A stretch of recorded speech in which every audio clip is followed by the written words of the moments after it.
అహంకారము యొక్క ప్రభావముచే కలత నొందింపబడినదై జీవాత్మ నిజముగా భౌతిక ప్రకృతి యొక్క త్రిగుణములచే చేయబడిన కర్మలకు తానే కర్తనని భావించును.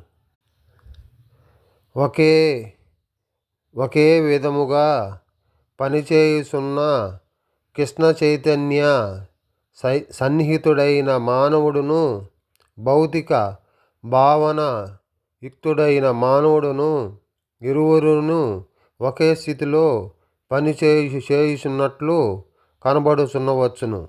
కానీ వారికి సంబంధించిన స్థితిలలో విశ్లేషమైన వ్యత్యాసము కనిపించును.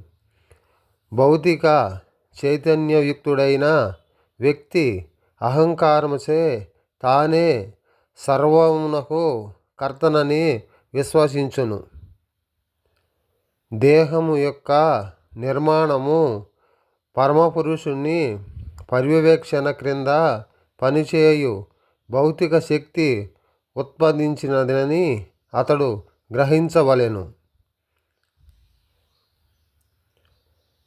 హరే కృష్ణ హరే రామ హరే కృష్ణ హరే రామ. ఓం నమో భగవతే వాసుదేవాయ.